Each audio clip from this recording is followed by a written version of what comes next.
Hello, sir. This is Vijay. I am from BBLLB Honors, and I will be discussing on the topic elasticity.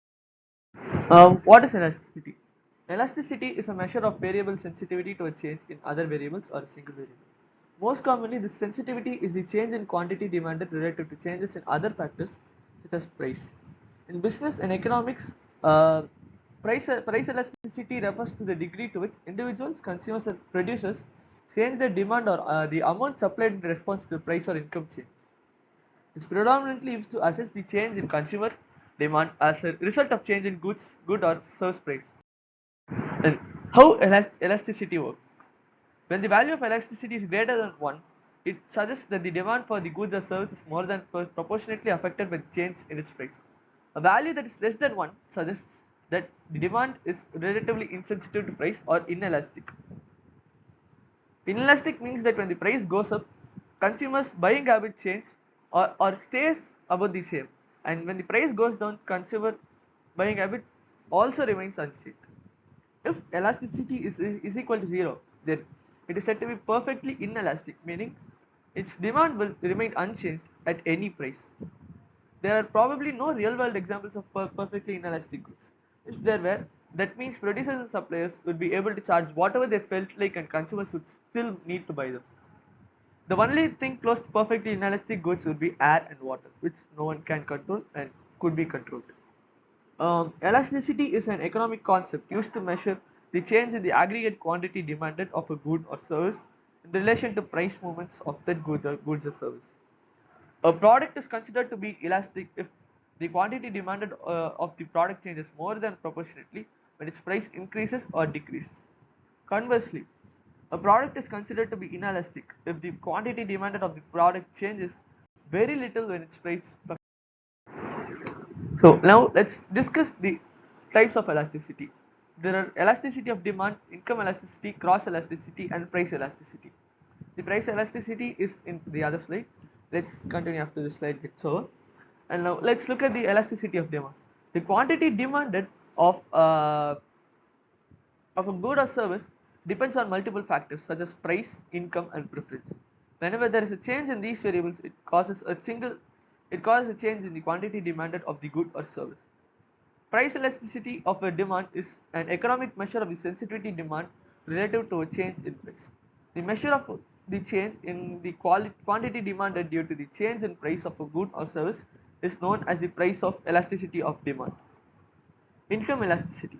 Income elasticity of the income elasticity of demand refers to sensitivity of the quantity demanded for a certain good to a change in real income of the consumers who buys this good, keeping all the other things constant. The formula for calculating income elasticity of demand is the percent change in the quantity demanded divided by the percent change in income. With income elasticity of demand, you can tell if a particular good represents a need or necessity or luxury. Cross elasticity.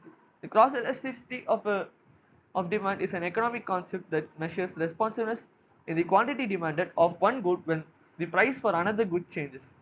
Also called cross price elasticity of demand. This measurement is calculated by taking the percentage change in quantity demanded of one good and dividing it by the percentage change in the price of the other good. Now let's look at the price elasticity of supply. The price elasticity of supply measures the responsiveness to supply of good or service after a change in its market price. According to basic economic theory, the supply of a good will increase when its price rises. Conversely, the supply of a good will decrease when its price decreases. The importance of price elasticity in business. Understanding whether or not the goods or service of a business are elastic is integral to the success of the company.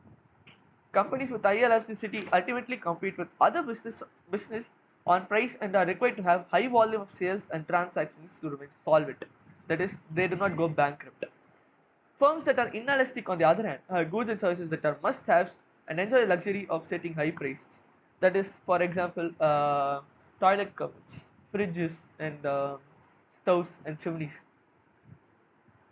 Beyond prices, the elasticity of good or service directly affects the customer retention rate of companies. Business often strive to sell goods and services that have inelastic demand.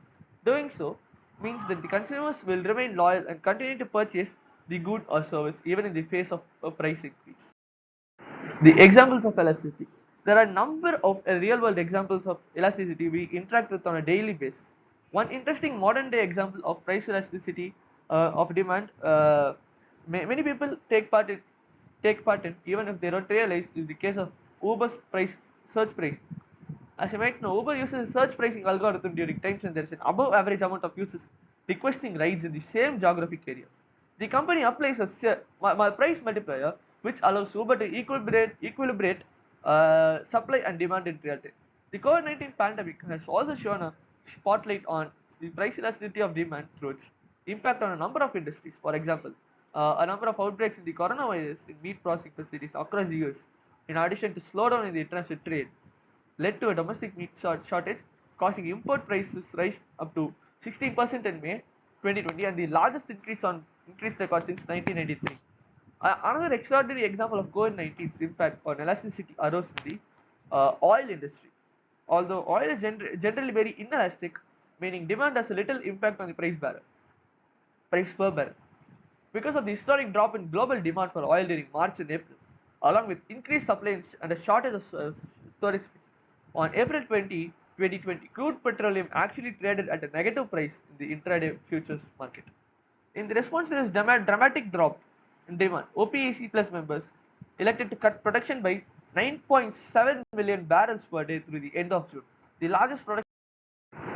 Thank you. This is the end of sleep, and I would like to end this speech by saying thank you.